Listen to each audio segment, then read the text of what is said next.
મહાપુરુષે કોઈ કહે કે નાભી કમળમાં, કોઈ કહે કે ત્રિકુટીમાં, કોઈ કહે કે ભ્રકુટીમાં, પણ કોઈ કહે બ્રહ્મરંધનમાં, પણ અમારો રામ તો ન્યારો ને ન્યારો. હે રામ રસ પીએ તે સો પક્કા. મહાપુરુષે નિજ નામનો નિરપીએ રામ રોટીઓ જમે.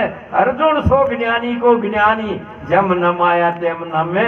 હમેરા દિલ રામ નામમાં રમે. અહોનિશની આપણું દિલ. હવારે ઉઠીએ ત્યાં હાલ આવું દિલ જો અર્ધ બુદ્ધિ થાય, સમજ થાય, બીજું શું થાય? થોડું શરીર છે જો નમશે પૂરું, પણ હું બેઠા હતા હવારે ઉઠો ને હાય હાય આવડતી સર એમ કે રામ રામ રામ રામ રામ રામ. ઉઠો ઉઠો તૈયાર થો મારે તૈયાર થાવ તો તું તૈયાર કરજે, ટિફિન આવજો, વાંચો વાંચો. રામ કરો તો એક ભીગો. આ તો જેને પ્રભુની પડી ભગવાને મોચ્યા, પણ રામ કરો જો એ કે હોય બેસતો હોય. આસન વાળી બેહવા માટે બેહાલ્યા છે, પણ એ કે બેસતો હોય. રામ કરો અજવાળું થોડું થયું ને એટલે મોટું અજવાળું કરવા માટે ચોકથી બસકું ભરી આવે, એ મોટું થયું એટલે બીજે જાય. હા મૂર્ખો માયા ધોણે સાર મીઠો મોગરીઓનો માર. પુત્ર આવ્યો તારે બહુ પરણાયો, પુત્ર આવ્યો એટલે બહુ રખાયો, પરણાવ્યો ધરી પ્યાર. બહુ આવી એટલે વઢવા લાગી સસરાનો શું ભાર. ઊનું ખાધું ઓછે દાજો મુજાયો ગુમાર. પોતે કોડી પગમાં મારી કોને કહે તકરાર. ઓછું તોળે જૂઠું બોલે વધાર્યો વેપાર. ગધે ઘણી ગુણે ઉચકી ઉકરડાય આહાર. આ ગધાડાના માટે કોઈને કોઈ ઘરમાં લાઈનમાં ચાર ભરી છે, ગાયો ભેંસો માટે તો લાવે છે, પણ આ ગધાડા માટે કોઈને હંગર્યું છે? મહાપુરુષે કીધા ગધે ઘણી ગુણે ઉચકી તોય ઉકળે, મેલી લાકડી જા ઉકળે. આવજો વાટે વાત. 25 જયારે પેદા થયા 1000 નો વિચાર. 1000 એકઠા થયા એટલે લાખ વિચાર વણાનો લાચાર. અરે એને તો લાખ છે મારતો 1000 જ છે, જણ કોઈ ન હોય. મોતિયા મરી ગયેલા. 25 જયારે પેદા કરે છે એટલે 1000 નો વિચાર. તમને બેહવા નથી દેતો, ખાવા નથી દેતો, ઉઠ. 1000 એકઠા થાય તો લાખ વિના લાચાર. લાખ ક્યારે કરું? ઘેટો દોડે હું ઘણો તાજો લાડ કરે ભરવાડ. ઘેટો અને ભરવાડ નહીં હોય ને એટલે રૂપાળોમાં ધાઈ ધાઈ વગર થયો હોય ને એટલે કૂદતો હોય ને એટલે પેલો ચાવડીનું ઊન પકડી આમ પાડે. ઘેટો દોડે હું ઘણો તાજો લાડ કરે ભરવાડ. ઉચકી જોયું અંગ તપાસ્યું, રૂપિયા આવશે 4. 100 વર્ષ પહેલો એક જેટાના 4 રૂપિયા આવતા. પેલું 16 રૂપિયા જે હોનું હતું ને એ વખતની વાત કરું. પેલા જેટાલામાંથી તો મારો ધડી છે ને લાડ કરે છે, ઉપાડે છે, પણ એ તો આમ કે કેટલો વજન છે અને કેટલા રૂપિયા આવશે. ઘેટો જણે હું ઘણો તાજો લાડ કરે ભરવાડ. ઉચકી જોયું અંગ તપાસી રૂપિયા આવશે 4. સૂરજ વિના સગળે અંધારું, ક્યો છે તમારું ઘર બાર. સાકર મૂકી સોમલ પીધો, ધીક અર્જુન અવતાર. મૂર્ખો માયા દોણે સાર, મીઠો મોગરીઓનો માર. પેલા ખૂબ શરીર ભારે થાય ને એટલે દુખ્યા કરે, એટલે આપણે પહેલા લાડવા ભાગવાની પેલી મોગરીઓ બનાવતા ને લકડાની, એટલે મોગરી બનાવે. પછી અહીંયા હોત પડે ને કે મારે સારું લાગે છે, મારે સારું લાગે છે. અહીં માયાનો માર આવો છે તો કે સારો લાગે છે. હા, આખો દાડો ભૂસ્યો રહે ને તો કે સારો લાગે છે. આ તો અપ્પા કર્યો ને તો કે 1000 રૂપિયા મેળવ્યા, સારો લાગ્યો છે, ભલે દાડો થયો છે. આ મોગરીઓનો માલ ઓમ ઓમ કરતો દાડો આ થકી જાય. હમણાં કીધું ને આજકાલ કરતો શેલ્યો દાડો. અમારા જોડે પહવાદર છે, પેલા દેહાયો ને જોન્યું મહિના મોરી લગન લખ, અને મહિને બધી ભેગી નેહડામાં હોય ને બધી ભેગી થાય. આજુબાજુ નેહડાના બાજુ હોય ને એ બધા ઊંચો લઈને આવે. અને આ તો કે હેડો હજુ તો વાર છે ને, લગન લસી દીધેલો ને વાર છે. અને આમ કરતો કરતો કરતો કરતો પહેલી ઈયળ જોન જાય તો આ હોય આપણે જે નેહડો હોય ને રબારી તો હોય એક દાડો રહે ને હોય એ બહુ પરુણાઘાત કરી વળી બીજા ઘેર જઈને કરતી કરતી પરણવા જાતી અને સોમા શેઠે આવી અને પેલી બહેનો કહે કે લીલાવે ભાઈ જાગજો અમે હવે અરે કે લીલો તો મારું નામ છે અને કે તારે તારે મહિનો હજુ તો કે મહિનો થઈ રહ્યો કે શું અહીં એમ કરતા કરતા કે તારે આ તો કાલ તો લગે વિવાહ છે એમ તમારે આજકાલ કરતા તમારે હજુ ઘણું ઘણું છે ને આવી ગયું પેલો તો લઈ નહીં કંકુતરી હવે તમારો પૂરો થઈ ગયો હેડો એક શ્વાસ તમે કોઈ બી જગ્યાએ છો આપણી કેટલી શક્તિપીઠો છે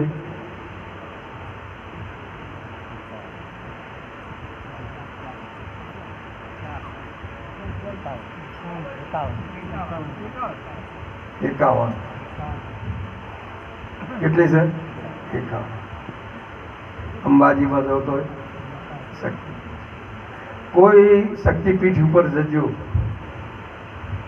ત્યાં યંત્ર પૂજાતું છે તમે ભણેલા છો એટલે વાતો કરું છું થોડી આટલા બધા છો ને તમારે સમજાવું એ જો ને તો કોઈ ફોટો કે મૂર્તિ ના જાય પેલો તો એ તમને સારું લાગે ને એટલે એ તો શણગાર્યું છે એટલું તમને મૂર્તિ દેખાય છે બધા શું પૂજાય છે એ યંત્ર પૂજાય છે સ્વરૂપ નહીં પૂજાતો યંત્ર પૂજાય છે આ વાતની ખબર પડે છે કોઈને આ વિશ્વની અંદર જેને સ્વરૂપને જો પૂજ્યું ને એ તો પૂજનારા ના મળે એ તો પૂજાય ને પૂજાય તો યંત્ર પૂજાય છે ને યંત્ર કોને કહેવાય એ તો સંતોને ખબર છે વાહ એ તો ગુરુ વાળાને ખબર છે 51 शक्तिपीठों से महापुरुष के दिल 52 की सब बन रही बानी परम्पार संत कवि हो ये सो कहे 53 को विस्तार अनामी नाम कहावे जग है 52 मौज तुरियातीत बानी महापुरुष के दिल से के शक्तिपीठ जो બધું યંત્ર પૂજાય આજે બધી 51 એકાલ આ અંબાજીમાં તમે માતાજીમાં જો ને તારે માતાજીમાં યંત્ર પૂજાય છે માતાજી ના પૂજી શકો તમે માતાજીને પૂજવી હોય ને તો એ તો યંત્રમાં ના આવે આ એ વાતને સમજવા માટે તમારે સંતોના સાનિધ્યમાં જવું પડે કે યંત્ર કેમ પૂજાય છે આ બધોનો તમે હોય હમણાં છો તો ફોટો લઈને પૂજવા મોડો છો અને બિહારો છો ને એ જેમને બિહાર્યો શક્તિપીઠો પર જાઓ ને તમને ખબર પડે તારે મહાપુરુષે કીધેલું છે કે આ વસ્તુને સમજવા માટે તારે અહીંયા કીધું અરે આદિ રે અનાદિ ગુરુ મારે અનુભવી આજ મારે ઓગણીએ આયા આદિ રે અનાદિ ગુરુ મારે અનુભવી આજ મારે ઓગણીએ આયા પારખ હોય તે પારખ વસ્તુ અનાદિની લાયા આદિ રે હે અનાદિ ગુરુ મારે અનુભવી આદિ અનાદિ વર્તમાન કાયમ છે કાલે નથી કે ભૂતકાળ કે ભવિષ્ય કે ન આવે વર્તમાન એક આદિનાથ એક અનાદિ અદાનીનાથ એક અનાદિનાથ છે અને એક આદિનાથ આદિનાથ કોને કહેવાય અનાદિ કોને કહેવાય આ મહાપુરુષ અને અહીંયા કબીરજીએ વાત કરી કે પોચ બ્રહ્મ અનાદિ શાંત છે અને બ્રહ્મ અનાદિ અનંત છે આવી ગુરુગમની વાતોમાં આવો ને તો તમારે કોઈ સત્સંગમાં તમારે મેળ બે પણ લોલ લોલ લોલ રોજ જીવ તારા માટે હું કર્યું કોઈ હમણાં પેલો કે માટીના ટીપા હવે આ જીવને તો માટીનું ટીપું છે જ ને આ તો શરીર તને મળ્યું છે જીવ શરીર નથી અને આમાં આ શરીરને જો ઉતારશો ભાર લાગશે જીવને તો તમે છોડ્યો જ નથી એને તો હું વાને તો કદાચ 4 શ્રીફળ છું, પણ બાધા શ્રીફળમાં હળગાવો તોય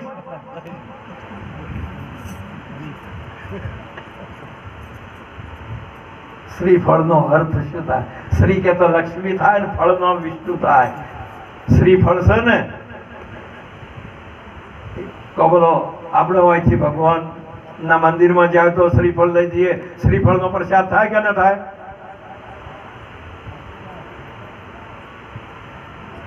કેમ બોલતા નથી? ખબર નથી.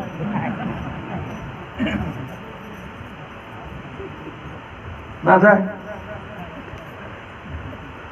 તમે આવો ને શબ્દ ના જ્ઞાની રે, તમે શબ્દ નું રૂપ બતાવો, વસ્તુતા સિદ્ધ સાચી હે માની રે, તમે શબ્દ નું રૂપ બતાવો. શબ્દ સંભળાય દેખાય અને આગળ શબ્દ નું રૂપ. શ્રીફળ નો કોઈ શ્રીફળ આખો શ્રીફળ કોઈ દાડો ખબર હોય? જયારે આમ કરી શ્રીફળ ને બોલો ને એટલે પછી માંથી હું નીકળે? ગોળો નીકળે. હવે કબલો હવે ગોળાનો પ્રસાદ થાય કે ના થાય? શ્રીફળ નો તો ચોથી થાય. સોત્રો ઉતાર્યો શ્રીફળ મટી ગયું. 3 પડ ઉતારો ને હમણાં કીધું ને, હમણાં ગાતા હતા શમળિયાની સાથે રે સુરતા તો લેશે, ત્રિવેણી ના ઘાટ રે અનુભવની વાતો કેશે. આ 3 તોડો ને તારે પાસે ચોથા શહેરમાં રોમ મળે ને તર નહીં મળે. આ મહાપુરુષ આ ત્રિગુણાત્મ આ જો સુધી એટલે જયારે મહાપુરુષે કીધું કે આ બેઠું એ આદિ છે, આ બેઠું એ આદિ છે. કાયમ જ્યારે અને આદિ છે એ વાત હાવ સાચી છે. લાવો લેવો હોય ને તો આજે જ લેવડાય. કોઈ દાડો કાલે આવવાની આજ જ હોય, આજ જ હોય. તમે લાવો લઈ લો, કાયમ આજ જ છે. લાવો લઈ લો ત્યારે ભગવાને આજ જ છે. આજે ગીતાજી કે રામાયણ કે જે તમને હાલ વધારે વાલી લાગતી હોય એનું કારણ શું છે? એ વર્તમાનમાં છે. કાયમ કાયમ એ જ બોલે છે, એ વર્તમાન જ છે. અને એટલે તમને લાગે છે કે ઓહો, જો કદાચ કહી ગયા હોત કે 5 વર્ષે તને જ્ઞાન થાય કે 5 વર્ષે આવો મને સમજાય એવું કોઈ સમજાયું? ગીતાજી તો આજ જ બતાવે છે, વર્તમાન જ બતાવે છે. એટલે તમને વાલી છે. એ ભૂતકાળ નહીં બતાવતી કે ભવિષ્ય નથી બતાવતી. એ ગ્રંથ છે ને એ વર્તમાન બતાવે છે કે તું જ સત્ય છે. ઉઠ અર્જુન, આજ સંભાળી લે વાત, પછી જવા દે બાત. અને તું આજ સંભાળી લે ને, જો વગર સમજે બેઠો ને તને ઉભો કરશે સમય. માટે તું એક વાર કહો સમજી લે અને પછી તારે કરવું હોય તે કરજે. ભગવાને એમ કીધું. અને પછી જો અર્જુનજીને કીધું કે હવે તારી ઈચ્છા હોય એમ કરજે. હા, આ તો વર્તમાન બતાવેલું છે કે જયારે તમે સમજી ગયા ને આ વસ્તુ, આજે તમને આ બધું દેખાય એક યંત્ર મસ્ત જેમ પાવર. આ પેલા અહીંયા લાઈટ ખેંચી હોય ને એની અંદર લાઈટ નો પાવર છે. આમ દેખાય નહીં, તારે પાવર મળે પેલા તાર મળે. એ તો જીવતો હોય તો હોય ને કે આમ તો રોજ ગભે કરી ફેવરો. પણ બધામાં એ છે તેમ શક્તિ છે ને એ તો એની પીઠ ઉપર શક્તિપીઠ રહેશે. પણ આ યંત્ર પૂજાય છે. હાર્યું એ શું પૂજાય છે? યંત્ર. એને પૂજી શકો નહીં, માટે કરીને એ પૂજવા માટે એ શક્તિપીઠ ઉપર તમે જાઓ તારે બસ તમને જાણે. એ 16મો અરે 13મો અધ્યાય તમને વિવેક કરી સમજાવશે. માટે કરીને આ વિશ્વની અંદર તારે તો ભગવાનને છોડી દીધા છે ને પછી પકડી લીધો. જેમ પેલો રમવા માટે આવે ને અને પછી થોભલો પકડાવે ને પછી કહેતી મને બાદ ભરી છે ને ગૌન પકડે ભરેલી હોય થોભલા ને. તેમ તમે મહાપુરુષે કીધેલું છે કે મેં તો જાણે ભગવાનને પકડી લીધેલા છે, પણ ભગવાન પકડ્યો, મહાપુરુષે પકડ્યું છે. તો તમે સાધન પકડ્યું છે માટે ભગવાનને પકડ્યો આ એમાં આવે એવો. માટે એ શક્તિ પીઠે ઉપરીઓ તમે જાઓ એકાવન શક્તિપીઠ ઉપર યંત્ર પૂજાતું છે. અને એ યંત્રનો મરમ સમજવો હોય તો કોઈ સાચા સદગુરુના સાનિધ્યમાં જો તારે સ્વરૂપનું દર્શન થશે. નહીંતર યંત્ર તો આ પૂજાય છે એ અથારત છે. જે કોઈ પૂજાય, જે ગુરુ ગમવાળા છે એને ખબર છે કે યંત્ર પૂજાય છે એ વાત સાચી છે, સ્વરૂપ પૂજાતું નથી. સ્વરૂપ તો મહાપુરુષે સમજાય છે વાત. સિંહના બચ્ચાને સ્વરૂપ સમજાણું ને એટલે એને પૂજવાનું ના આવે. એને એમ થયું કે જેને બકરાપણાનો બોધ થયો પછી કેવલ કેસરી સિંહ રહ્યો. પછી એને કહેવું પડે કે તું બકરો સિંહ છે ના, એ તો એ કે હું